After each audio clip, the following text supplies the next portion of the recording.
கர்த்தருக்கு பிரியமான தேவச்சனமே, வாங்க இந்த இரண்டாவது பகுதியில் ஜீவனுள்ள தெய்வன் என்ற தலைப்பின் கீழே இருக்கிற மீதமுள்ள வசனங்களை நம்ம படிக்கலாம், தியானிக்கலாம். சற்று நேரம் தேவனை குறித்து சம்பாஷிக்கலாம், பேசலாம். அல்லேலூயா. மல்கியா புஸ்தகத்தில் எழுதப்பட்டிருக்கு பாருங்க, கர்த்தருக்கு பிரியமானவர்கள் ஒருவருக்கு ஒருவர் பேசிக்கொள்வார்கள். அவர்கள் பேசுவதை தேவன் உன்னித்து கேட்பாராம். பரலோகத்திலிருந்து உன்னித்து கேட்பாராம். கேட்டு தன்னுடைய ஞாபக புஸ்தகத்தில் குறிப்பெழுதி வைப்பாராம். அல்லேலூயா. அப்போ இன்னைக்கு நம்ம பேசுகிற வார்த்தைகளை எல்லாம் தேவன் கவனிக்கிறார். ஞாபக புஸ்தகத்தில் குறிச்சு வைக்கிறார். அல்லேலூயா. உங்க பேரையும் குறிச்சு வைப்பார், என்னோட பெயரையும் குறிச்சு வைப்பார். அல்லேலூயா. நம்ம எவ்வளோ பாக்கியமான ஒரு ஜனம் பார்த்தீங்களா? சரி, மீதி இருக்கிற வசனங்களை நம்ம சீக்கிரம் முடிச்சிடலாம். 1 தெசலோனிக்கேயருக்கு திருப்பிக் கொள்ளுங்க. 1 தெசலோனிக்கேயர் 1ஆம் அதிகாரம் 9ஆம் வசனம்.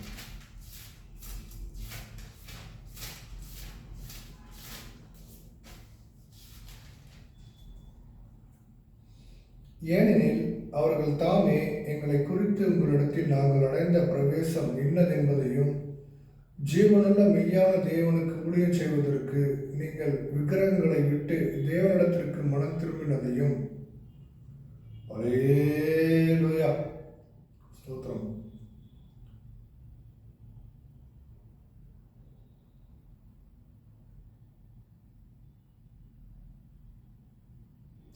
இங்க பாருங்க, இந்த தெசலோனிக்கே பட்டணத்துக்காரங்க கர்த்தருடைய வசனத்தை அவ்வளோ அழகாக ஏற்றுக்கொண்டு ஜீவனுள்ள மெய்யான தேவனுக்கு ஊழியம் செய்கிறார்களாம். பாருங்க, அல்லேலூயா. விக்கிரகங்களை விட்டு திரும்பி தேவனிடத்திற்கு திரும்பி மனம் திரும்பி தேவனுடைய ஊழியத்தை செய்த அந்த மக்களை பாருங்க, பவுல் பாராட்டுறார். அல்லேலூயா. இந்த நேரத்தில் எனக்கு சங்கீதக்காரர் எழுதின சங்கீத ஞாபகம் வருது. சங்கீதம் 115 வாசித்து பாருங்க. சிலைகள், விக்கிரகங்களை குறித்து அங்கு எழுதப்பட்டிருக்கிறது.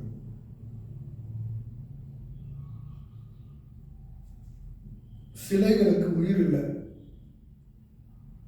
அவைகள் பேசாது, அவைகள் நடக்காது, அவைகள் பாடாது, நம்ம பேசுறது அவைகள் கேட்காது, அவைகள் பார்க்காது. என்ன? ஜீவனுள்ள தேவன் படைத்தவர்களுக்கெல்லாம் ஜீவன் இருக்கு.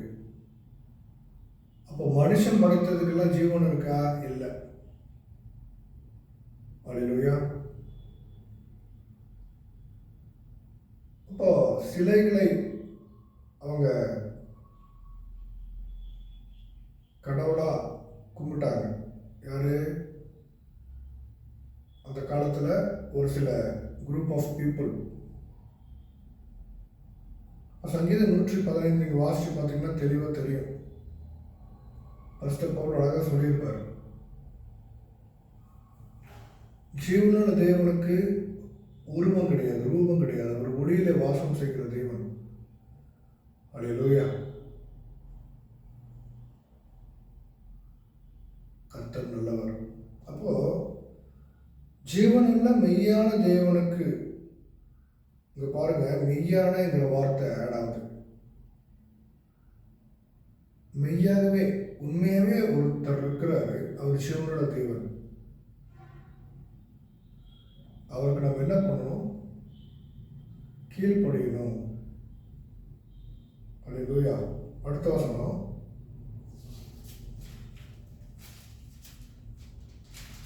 1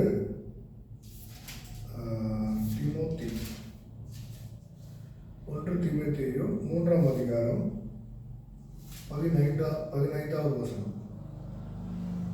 ஆனாலும் அவனை சத்துருவாக எண்ணாமல் சகோதரனாக எண்ணி அவனுக்கு புத்தி சொல்லுங்கள்.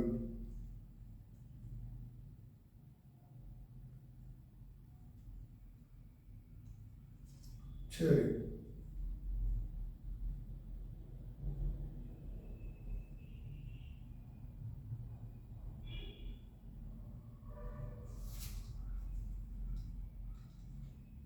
அடுத்த வசனம் 2 தீமோத்தேயு 4:10.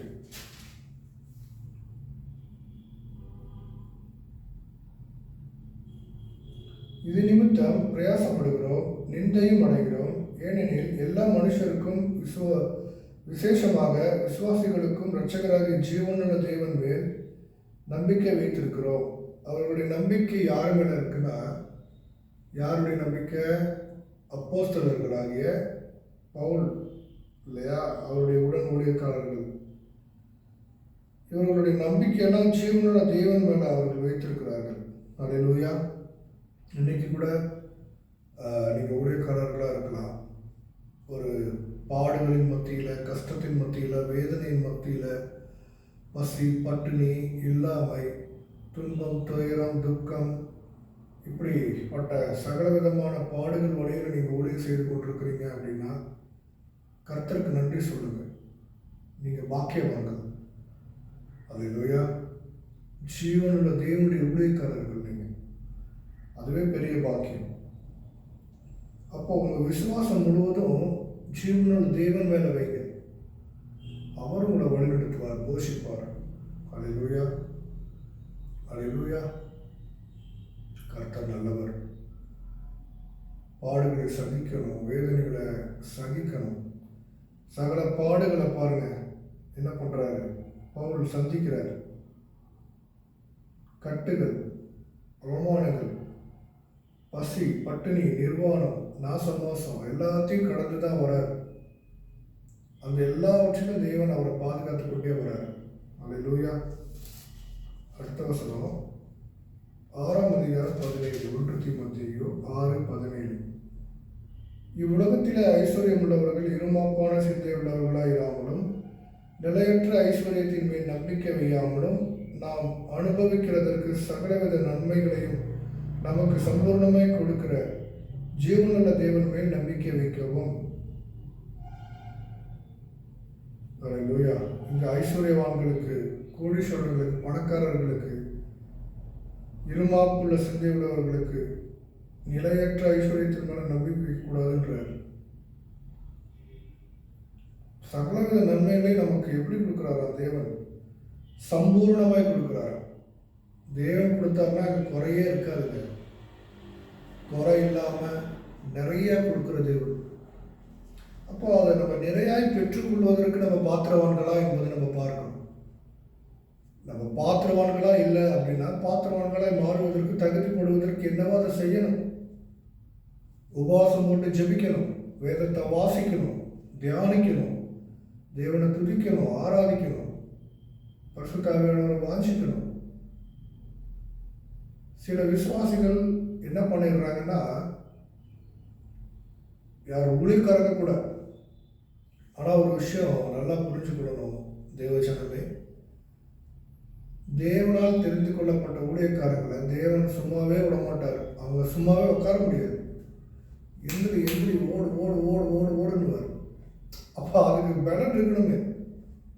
அவ்வளோ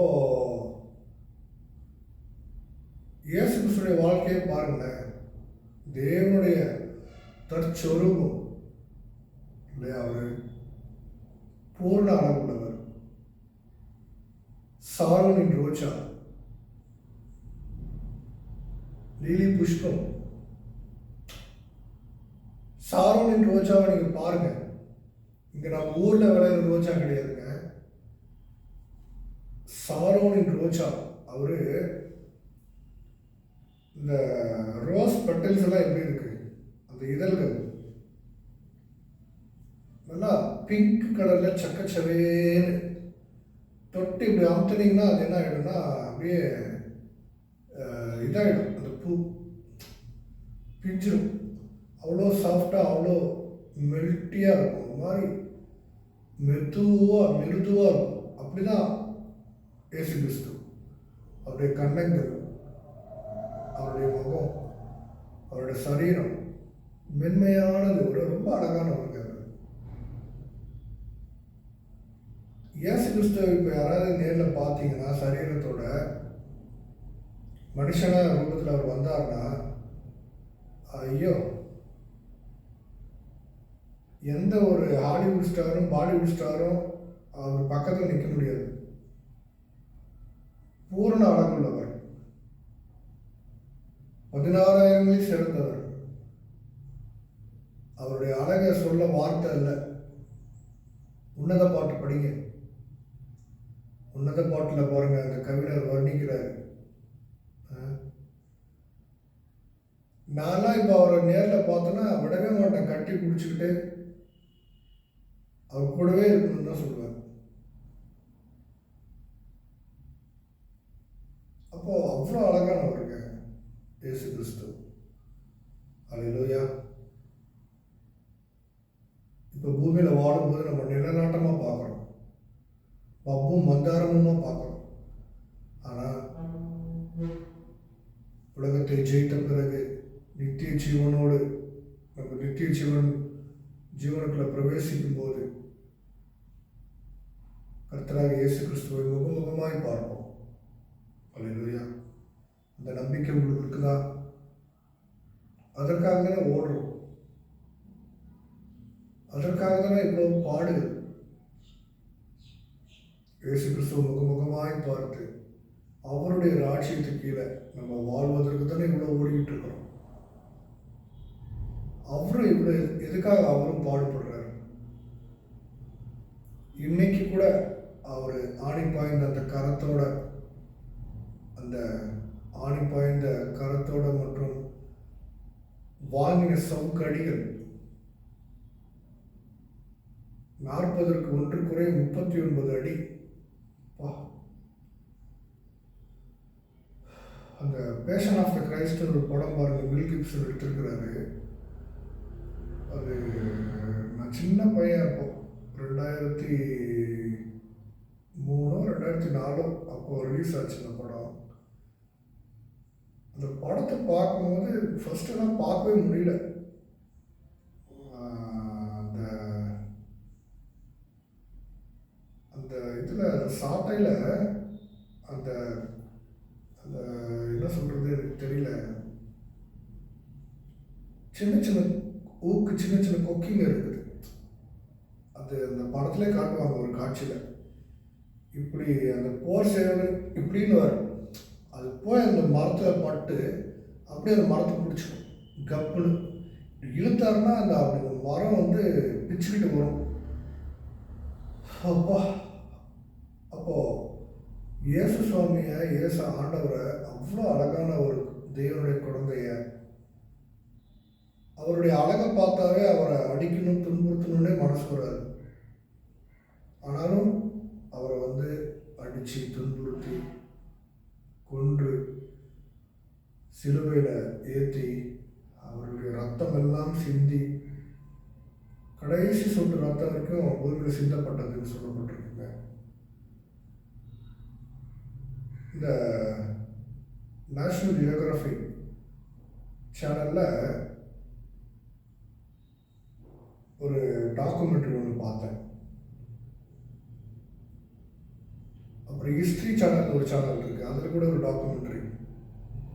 உலகத்திலேயே ரொம்ப கொடூரமான ஒரு மரணம் என்பது சிலுவை மரணம். இயேசு கிறிஸ்துவ சிலுவையில் அறைய பயன்படுத்தப்பட்ட ஆணி 6 இன்ச்சு. அந்த ஆணியை வந்து இந்த முட்டுக்கு கீழே ஜாயிண்டில் அடிச்சிருக்கிறாங்க.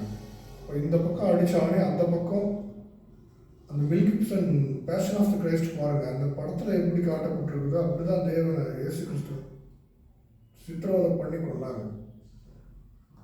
ஆனாலும் 3ஆம் நாள் உயிரோடு எழுப்பினார். அல்லேலூயா. அந்த பிரதான ஆசாரியர்கள் போய் ராஜா கிட்ட வந்து கேட்டுக்கிறானுங்க, ஆண்டவரே, அவர் மிகப்பெரிய ஆளு, சரியான மனுஷன். யார? ஆண்டவர். எத்தன்னு சொல்றாங்க.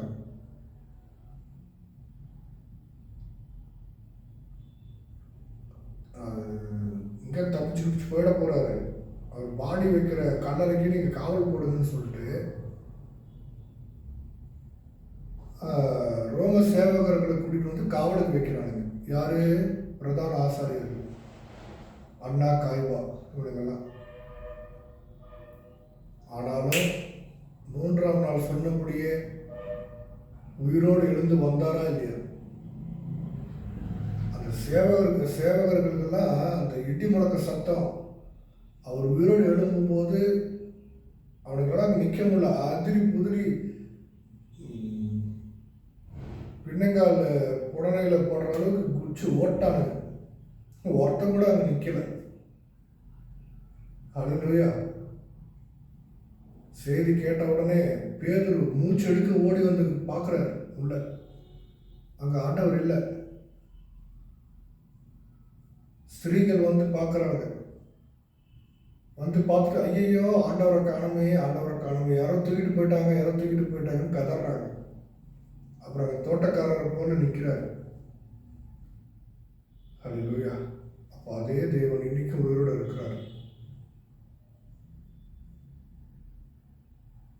பாருங்க, பரிசுத்த தோமா ஆண்டவர் உயிரோடு எழுந்த பிறகு தன்னுடைய சீசர்களுக்கு போய் காட்சி கொடுக்கிறார். உயிர்த்தெழுந்த மகிமை அடைந்த சரீரத்தோட, உயிர்த்தெழுந்த மகிமை அடைந்த சரீரம் ஒன்று இருக்குங்க.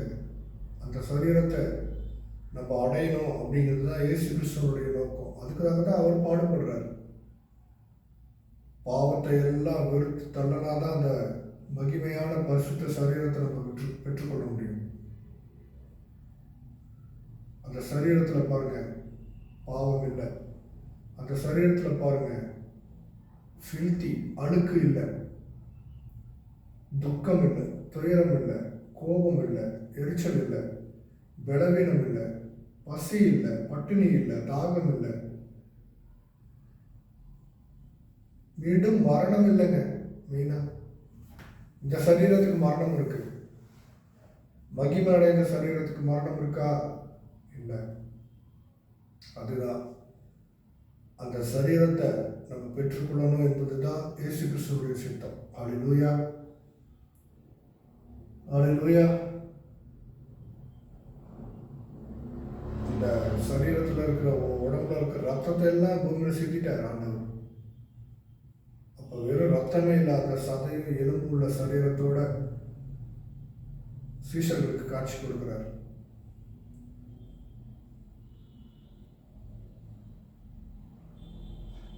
என் விழாவில் உன்னுடைய விரலை விட்டு பாரு அப்படின்றார். ஆணி பாய்ந்த காயங்களை காட்டுறார். இன்னைக்கும் அதே ஆணி பாய்ந்த காயங்களோட தான், கரங்களோட தான் ஆண்டவர் இருக்கிறாரு. பிதாவாகிய தேவனிடத்தில் நமக்காக பரிந்து பேசிட்டு இருக்கிறார். தேவச்சனமே, தேவ பிள்ளைகளே, ரட்சிக்கப்பட்டு திருப்பி பாவத்தில் விழுந்துட்டீங்களா? கவலைப்படாதீங்க. எத்தனை முறை பாவத்தில் விழுந்தாலும் மன்னிக்க தேவன் இருக்கிறார். உங்களை கட்டி அணைக்க கர்த்தர் இருக்கிறார். அல்லேலூயா. அவர் கைவிட மாட்டார். மனம் திரும்புங்க. ஒரு நீதிமான் எத்தனை தடவை விழுந்தாலும் மறுபடியும் எழுந்திருப்பான். அல்லேலூயா. எல்லாரும் பாவிகள் தாங்க. எல்லாரும் பாவம் செய்து தேவனுடைய மகிமையை அற்று விட்டு பாவ சரீரத்துக்குள்ள வந்துட்டாங்க. அப்ப இந்த பாவ சரீரத்தை விட்டு மீண்டும் பரிசுத்தம் அடையணும்னா இயேசு கிறிஸ்து மட்டும் தான் ஒரே வழி. அல்லேலூயா. சரி, அடுத்த வசனம் வாசிக்கலாமா? எபிரேயர் 3:12. எபிரேயர் 3:12. சகோதரரே, ஜீவனுள்ள தேவனை விட்டு விலகுவதற்கு ஏதுவான அவிசுவாசம் உள்ள பொல்லாத இருதயம் உங்களில் ஒருவனுக்குள்ளும் இராதபடிக்கு நீங்கள் எச்சரிக்கையாயிருங்கள். பரிசுத்த பவுல் எச்சரிக்கைப்படுத்துகிறார். ஜீவனுள்ள தேவனை விட்டு விலகுவதற்கு ஏதுவான அவிசுவாசம் உள்ள பொல்லாத இருதயம். அவிசுவாசம் என்பது பொல்லாத இருதயம். அவிசுவாசம் பாவத்தை கொண்டு வரும். அப்போ அவிசுவாசிகளோடு இணையது சேர்ந்து பழகிறது கூட பாவம் தான். நம்ம யாரோட சேர்றோம், நம்ம யாரோட அதிகமாக பேசுகிறோம், யாரோட பழகிறோம், அதில் ரொம்ப கவனம் தேவை. பாருங்க, ஒரு பழமொழி கூட சொல்லுவாங்கல்ல உலகத்தில், உன் நண்பன் யார் என்று சொல்லு, நீ யார் என்று நான் சொல்கிறேன் அப்படின்னா. அப்போ பழகிற பழக்க வழக்கங்கள் சரியா இருக்கணும். விசுவாசிகளோடு ஐக்கியத்தோடு இருக்கணும். அவிசுவாசி வரானா அவனுக்கு சுவிசேஷத்தை அறிவித்து நம்ம கடமையை செய்யணும். அவனை கிறிஸ்துவுக்குள்ளே கொண்டு வரணும். அவனோட சேர்ந்துக்கிட்டு நம்ம விசுவாசம் கெட்டு போய் நம்ம ஒரு அவிசுவாசமானோம்னா ஜீவனுள்ள தேவனை விட்டு நம்ம விலகி போயிடுவோம். அப்போ அந்த மாதிரி இருக்கக்கூடாது. ஜீவனுள்ள தேவனை விட்டு விலகிட்டோம்னா பாவம் இதயத்தில் வந்துருச்சுன்னா திரும்பியும் ரட்சிக்கப்பட்டு இயேசு கிறிஸ்துவின் அன்புக்குள்ள போகிறது ரொம்ப கஷ்டம். அதனாலதான் பவுல் சொல்றாரு, பின்வாங்கி போகிறவனுடைய நிலைமை முன்னிலைமை காட்டிலும் பின்னிலைமை மோசமா இருக்குமா. திருப்பி அவன் தடுமாறி எந்திரிச்சு வரதுங்கிறது ரொம்ப கஷ்டம். சில பேர் எந்திரிச்சு வர முடியாம அப்படியே மறைச்சிடுறாங்க. நடக்குது. பாவம் செய்திருப்பான் தெரியாம, பரிசுத்த ஆவியானவரால் உணர்த்தப்பட்டு மனம் திரும்பியிருப்பான். ரட்சிக்கப்படாத முன்னாடி பாவம் பண்ணியிருப்பான். பாவத்தை உணர்ந்து அறிக்கையிட்டு ரட்சிக்கப்பட்டிருப்பான். ரட்சிக்கப்பட்டுட்டு கொஞ்ச நாள் உண்மையாக இருந்திருப்பான், நல்ல பிள்ளையாக இருந்திருப்பான். அப்போ ஆகாத சவகாசத்தோடு சேர்ந்து திருப்பியும் பாவத்தில் விழுந்து பழைய பாவத்தை விட பெரிய பாவங்களை பண்ணுவான். அப்போது பழைய முன்னிலைமையை காட்டிலும் பின்னிலைமை இன்னும் கேடாக போய் கடைசியில் அந்த பாவத்திலிருந்து விடுபட்டு வெளியே வர முடியாமல் எத்தனை பேர் மறைத்து போயிருக்கிறாங்க. அதெல்லாம் கொடூரமான காரியங்கள். இவைகளுக்கெல்லாம் விலகி நம்மளை என்ன பண்ணிக்கொள்ளணும், காத்துக்கொள்ளணும். அல்லேலூயா, அல்லேலூயா. அடுத்த வசனம் எபிரேயர் 9:14.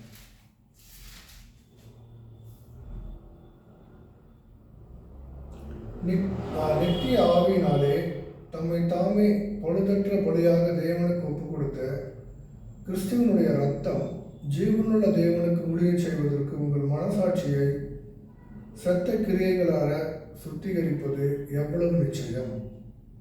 இது ஊழியக்காரர்களுக்காக சொல்றாரு பாருங்க. நித்திய ஆவியினாலே, நித்திய ஆவி, தேவனுடைய ஆவி நித்திய ஆவி. அவர் நித்திய ஆவி அப்படின்னா என்றென்றும் இருக்கக்கூடிய ஜீவனுள்ள நித்திய பரிசுத்த ஆவி. தேவனை போய் யாராவது அழிக்க முடியுமா? அவருக்கு அழிவும் கிடையாது, அவருக்கு மரணமும் கிடையாது. மரணத்தை நம்ம பாவங்களுக்காக அவர் ருசி பார்த்தார். நம்மளுடைய பாவங்களுக்காக அவர் பாவியாய, அவர் பாவின்ற வார்த்தை தவறு, சாபத்தை ஏற்றுக்கொண்டார். மரண என்ற கட்டை அவர் உணர்ந்தார். அப்போ பாருங்க, அந்த நித்திய ஆவியினாலே தம்மைத்தாமே பழுதற்ற பலியாக தேவனுக்கு ஒப்பு கொடுத்த கிறிஸ்துவனுடைய ரத்தம் ஜீவனுள்ள தேவனுக்கு ஊழியம் செய்வதற்கு உங்கள் மனசாட்சி சத்த கிரியைகளாக சுத்திகரிப்பது எவ்வளவு நிச்சயம். நீங்க தேவனுக்கென்று ஊழியம் செய்ய வந்தீங்கன்னா, பாவம் இல்லாத இயேசு கிறிஸ்துவை நீங்க ஏற்றுக்கொண்டீங்கன்னா, அவர் பாவமே செய்யாத பரிசுத்தர். பிறப்புல இருந்தே அவர் ஒரு பாவமும் அறியாதவர் தான். ஆனால் தரித்திரத்தை ஏற்றுக்கொண்டார். நமக்காக அவர் தரித்திரரானார் இல்லையா? நம்மளுடைய பாவங்களை அவர் சுமந்து சிலுவையில பாவத்தை தீர்த்தார்.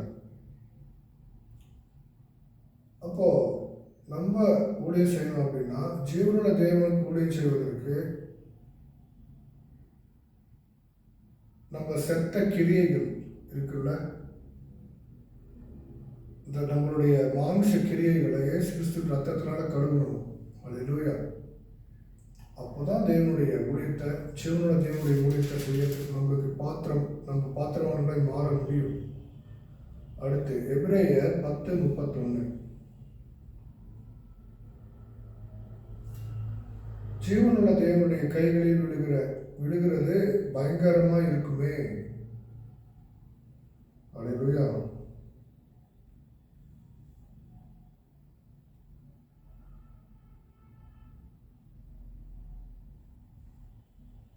பாருங்க, அதுக்கு முன்னாடி வசனம் வாசிங்கன்னா,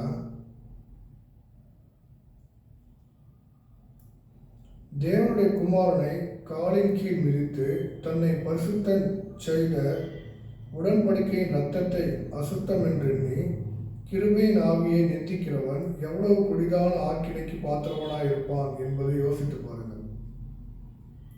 பழிவாங்குதல் எனக்குரியது, நானே பதில் செய்வேன் என்று கர்த்தர் சொல்லுகிறார் என்றும், கர்த்தர் தம்முடைய ஜனங்களை நியாயம் தீர்ப்பார் என்றும் சொன்னவர் இன்னார் என்று அறிவோம். ஜீவனுள்ள தேவனுடைய கைகளில் விழுகிறது பயங்கரமா இருக்குமே.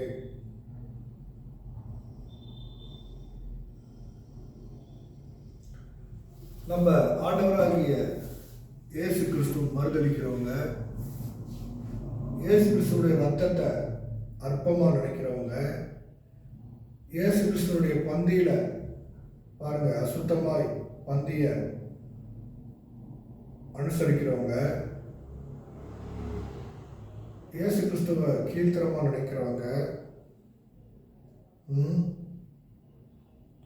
அவரை பரியாசம் பண்றவங்க, அவரை இப்போ இந்த வசனத்துல வாசித்த காரியங்கள் தான்.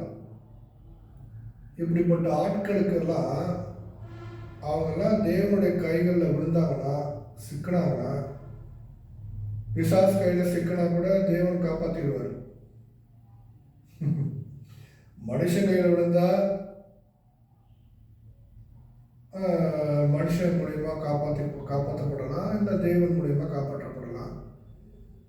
சாத்தான் கையில் விழுந்தா தேவன் காப்பாற்றுவார். தேவன் கையிலேயே போய் விழுந்து தேவனுக்கு விரோதமாக நம்ம ஏதாவது பேசி செஞ்சு மாட்டா, தேவன்கிட்டே மாட்டினா யார் வந்து காப்பாற்றுவார்? அடி வெளுத்து விட்டுருவார். ஆமென்.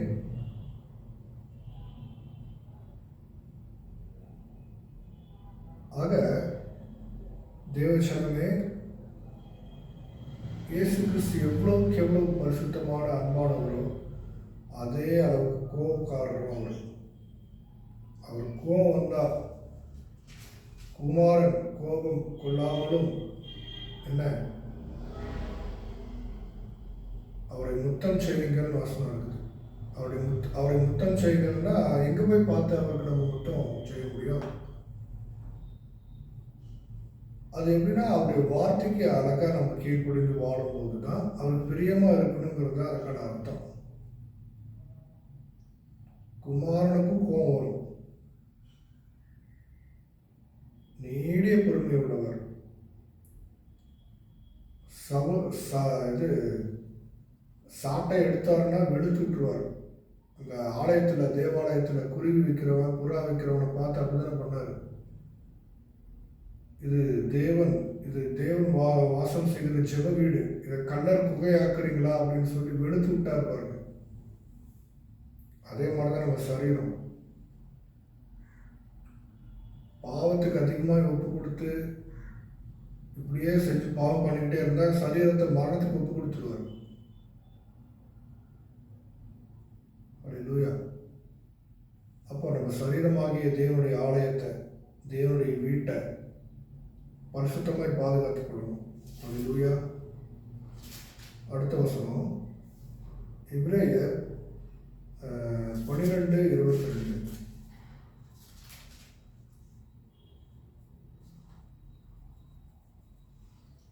ஆகையினால் நெகிழ்ந்த கைகளையும் தளர்ந்த முழங்கால்களையும் நீங்கள் திரும்ப நிமிர்த்தி. அல்லேலூயா.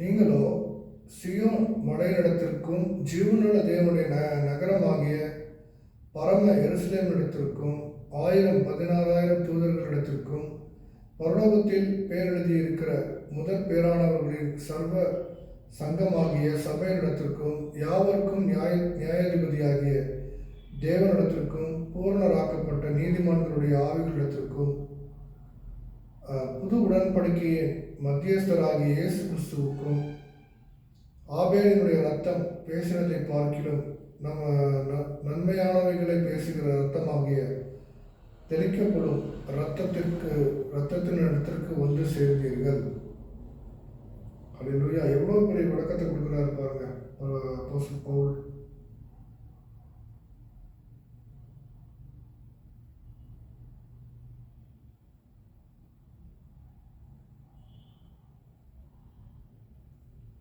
அல்லேலூயா.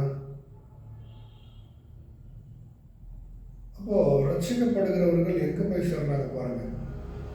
ஜீவனுள்ள தேவனுடைய நகரமாகிய பரம எருசலேம். பரம எருசலேம் எங்க இருக்கு? பரலோகத்தில் இருக்கு. ஜியோன், தேவாதி தேவன் வாசம் செய்கிற ஸ்தலம். அங்க போவதற்கு தானே இவ்வளவு பாடுகள். அல்லேலூயா. 1000 வருட அரசாட்சிக்கு பிறகு, நியாயத்தீர்ப்புக்கு பிறகு, ஜட்ஜ்மெண்ட் டேக்கு பிறகு அங்க போவோம். அல்லேலூயா. இப்ப கிறிஸ்துவனுடைய 1000 வருட அரசாட்சிக்கு நம்ம முதல்ல தகுதி பெறணும். பரலோகம் போவதற்கு ஒரு ட்ரையல்.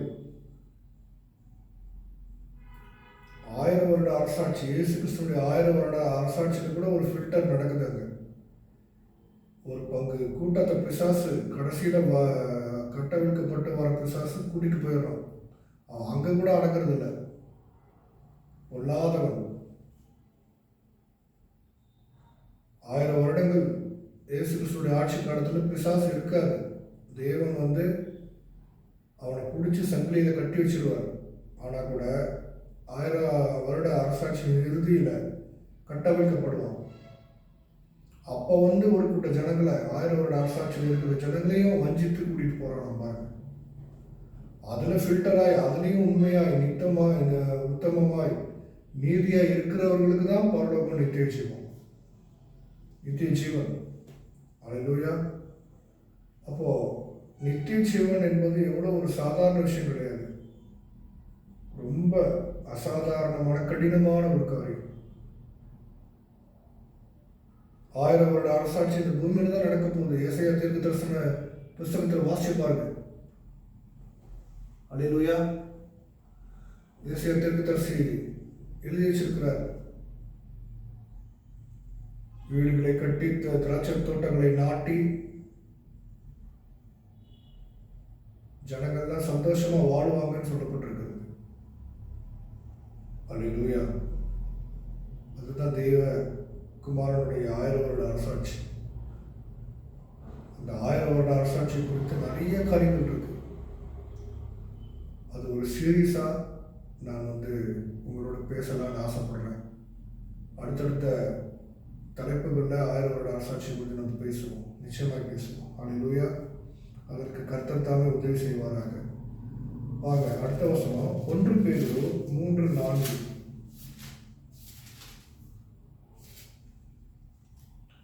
அழியாத அலங்கரிப்பாய் இருக்கிற சாந்தமும் அமைதலும் உள்ள ஆவியாகிய இருதயத்தில் மறைந்திருக்கிற குணமே உங்களுக்கு அலங்காரமா இருக்க கடவுது.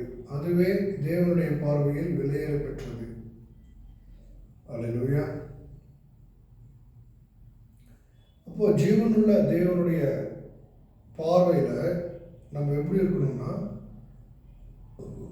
அமைதலுள்ள ஆவியை பெற்றிருக்கணும். ஆமென். அதுதான் தேவனுக்கு பிரியமான ஒரு அலங்கரிப்பு.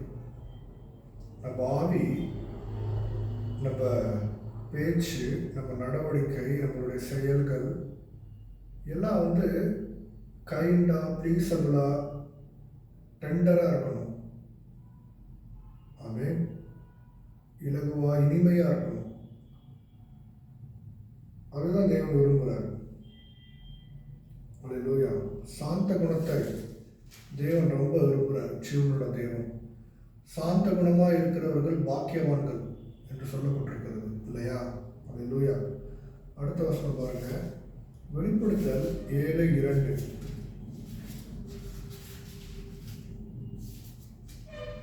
ஜீவனுள்ள தேவனுடைய முத்திரை கோளுடைய வேறொரு தூதன் சூரியன் உதிக்கும் திசையிலிருந்து ஏறி வர கண்டேன். அவன் பூமியையும் சமுத்திரத்தையும் சேதப்படுத்துகிறதற்கு அதிகாரம் பெற்ற அந்த 4 தூதரையும் நோக்கி, ஜீவனுள்ள தேவனுள்ள முத்திரைக்கோள். ஆமென்.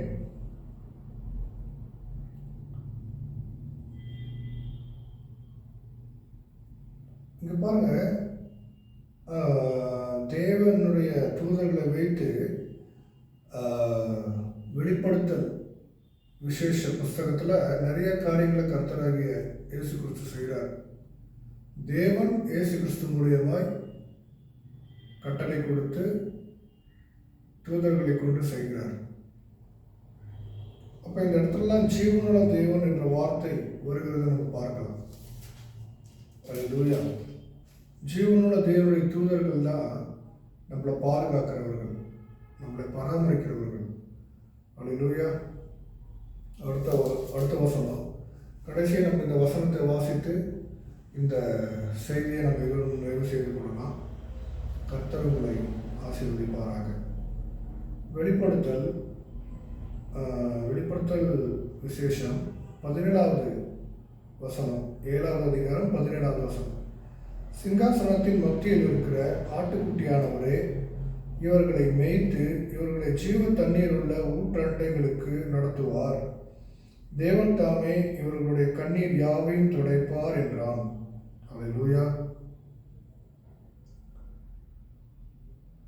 பாருங்க,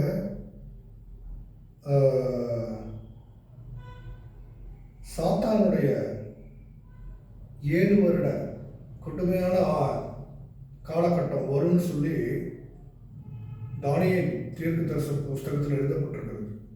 7 ஆண்டுகள் கொடுமையான காலகட்டம். அப்போ இரத்த சாட்சியை மறிக்கிற அநேகர் அவர்கள் அங்கே நிற்கிறாங்க. நான் 12வது வசனத்திலிருந்து வாசிக்கிறேன் பாருங்க. ஆமென். எங்கள் தேவனுக்கு துதியும் மகிமையும் ஞானமும் ஸ்தோத்திரமும் கனமும் வல்லமையும் வேலனும் சதா காலங்களில் உண்டாவதாக.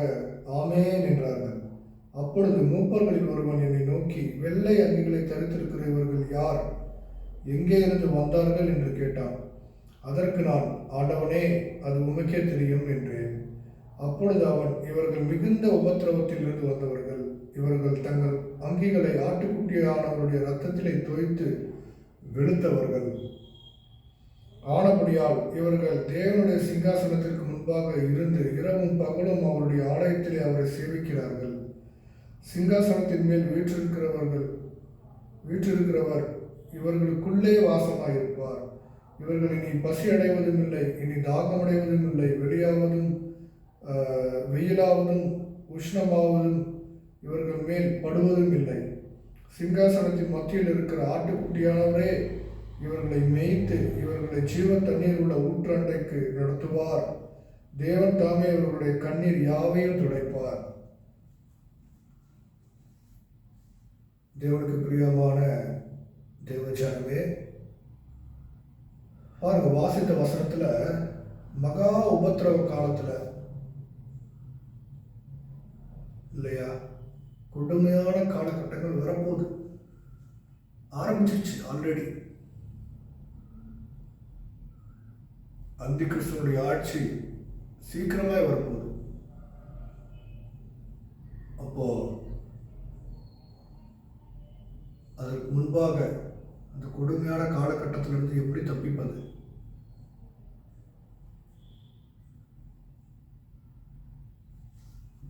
இதோ திருடனை போல வருகிறேன் சொல்றார். திருடனை போல வரேன்னு சொல்றார். தேவகுமாரன் இயேசு கிறிஸ்து வருகிற காலத்தையும் நேரத்தையும் நாளிலேயும் ஒருவனுக்கும் தெரியாது, ஒருவனும் அறிந்ததில்லை. பிதாவாகிய தேவனை தவிர மூப்பர்கள், தூதர்கள், கேருபீன்கள், சேருபீன்கள், சேராபீன்கள், கேருபீன்களுக்கு கூட தெரியாது. மகா பரிசுத்த ஸ்தலத்துல தேவன் மகா பரிசுத்தமுள்ள தேவனோட கூட இருக்கிற தூதர்கள், அது கேருபீன்கள், அவைகளுக்கு கூட தெரியாது. அது மிகப்பெரிய தேவ ரகசியம். பிதாவாகிய தேவனுடைய கரத்துல, அவருடைய சிந்தையில மட்டும்தான் இருக்கு. தன் மகனை எப்போ பூமிக்கு இரண்டாவது முறை அனுப்பணும்னு அவருக்கு மட்டும்தான் தெரியும். அவர் மட்டும்தான் வச்சிருக்கிறார் அவருடைய இருதயத்துல. அது யார் கேட்டாலும் சொல்ல மாட்டார். இயேசு கிறிஸ்து கேட்டா கூட சொல்ல மாட்டார்.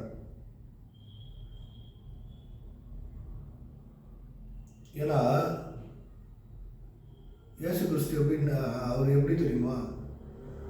எனக்கு தெரிந்த தேவகுமாரனை நான் சொல்கிறேன். அவர்கிட்ட நம்ம உண்மையாக, உத்தமமாக, பரிசுத்தமாக இருந்து அவருக்கு ரொம்ப பிடிச்சி போச்சுன்னா எல்லா ரகசியத்தையும் சொல்லிடுவார். அவர் அப்படிதான். அதனால தான் வாசனம் சொல்லுது, வெளியரங்கமாக்கப்படாத ரகசியம் இல்லை, மறைப்பொருளும் இல்லை. பழைய ஏற்பாட்டு காலங்களில் எல்லாமே மறைப்பொருளாக இருந்துச்சு. எல்லாத்தையும் முத்திரை போட்டிருந்தாங்க. இன்னைக்கு எதுவுமே யாருக்குமே மறைவானது ஒன்றுமே கிடையாது. பரலோகத்தின் காரியங்களாக இருக்கட்டும், பாதாளத்தின் காரியங்களாக இருக்கட்டும், பரிசுத்த வேதாகமத்தினுடைய மறைப்பொருட்களாக இருக்கட்டும், எல்லாமே வெளியரங்கமாக்கப்பட்டிருக்குது. அல்லேலூயா. சிருஷ்டிப்பின் ரகசியங்களை பற்றி இப்போ நம்ம பேசுகிறோம் இல்லையா? படைப்பின் ரகசியங்களை பற்றி பேசுகிறோம். இப்போ அறிவு ஞானம் பெருத்த காலத்தில் இருக்கிறோம். ஆக எதுவுமே இயேசு கிறிஸ்து எல்லாமே கற்றுக் கொடுத்துருவார், எல்லாமே சொல்லிடுவார். சீஷர்களுக்கு அவர் எல்லாத்தையுமே கற்றுக் கொடுத்தார். ரகசியங்களை, சிங்காசனத்தின் காரியங்களை எல்லாத்தையுமே கற்றுக் கொடுத்தார். அப்போது நம்ம ஜீவனுள்ள பிதாவாகிய தேவன் இந்த ஒரு காரியத்தை மட்டும் இயேசு கிறிஸ்துக்கு கூட சொல்லாமல் வச்சிருக்கிறார். அல்லேலூயா. யாருக்குமே தெரியாது. அப்போது இயேசு கிறிஸ்துக்கும் தெரியாது. அவர் வர நேரத்தை அவர் சொல்லிட்டாருன்னா எல்லாரும் அலர்ட் ஆயிடுவாங்க. அதனால் ரகசியமாக வைத்திருக்கிறார். அப்போது தேவஜனமே, இந்த உபத்திரவ காலம் வரைக்கும் நம்ம பூமியில் இருக்கணுமா அப்படிங்கிறது ஒரு பெரிய கேள்விக்குறி.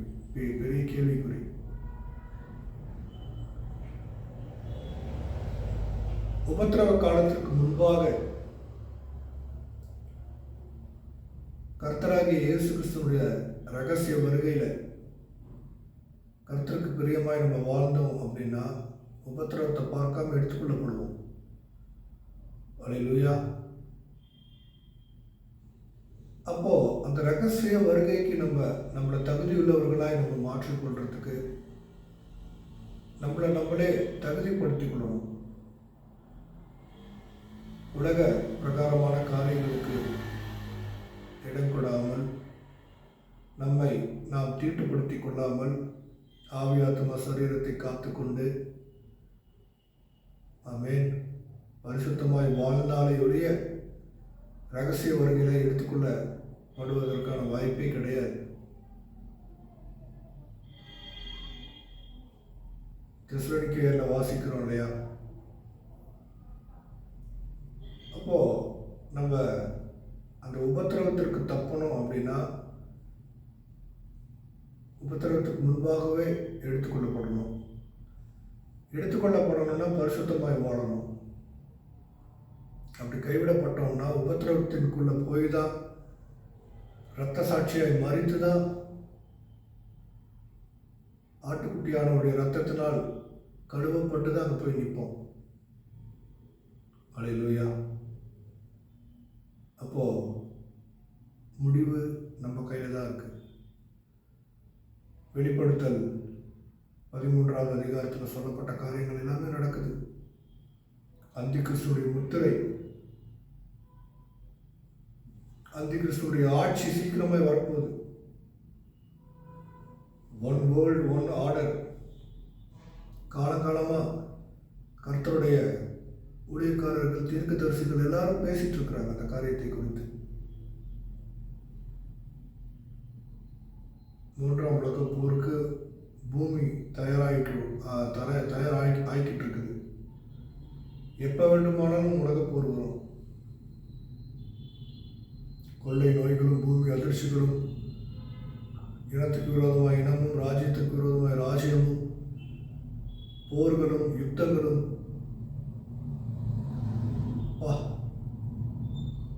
3வது உலக போர் வந்துச்சுன்னா பஞ்சம், பட்டினி, மரண ஓலங்கள், அதெல்லாம் நினச்சி பார்க்கவே கஷ்டமாக இருக்குது. இவர்களுக்கெல்லாம் நம்ம தப்பித்துக் கொள்ளணும். இயேசு கிறிஸ்துவனுடைய சேட்டையை கூட பாதுகாப்பாக இருக்கணும்னா எவ்வளோ பரிசுத்த ஆவியானவரை நம்ம பெற்றுக்கொள்ள வேண்டியதாக இருக்குது பாருங்க. அல்லேலூயா.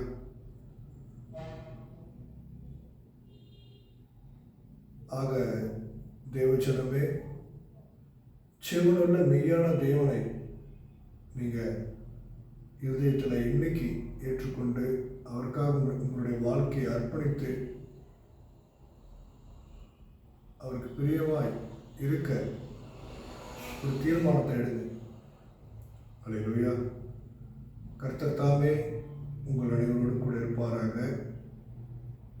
ஜீவனுள்ள மெய்யான தேவனாகிய பரிசுத்த தேவனுடைய அன்பும், ஆண்டவராகிய இயேசு கிறிஸ்துவுடைய கிருபையும், பரிசுத்த ஆவியானவருடைய அந்யோன்ய ஐக்கியமும் வழிநடத்துதலும் உங்கள் அனைவரோடும் கூட இருப்பதாக. கர்த்தருடைய சமாதானம் உங்களை சூழ்ந்து கொள்ளட்டும். ஆமென்.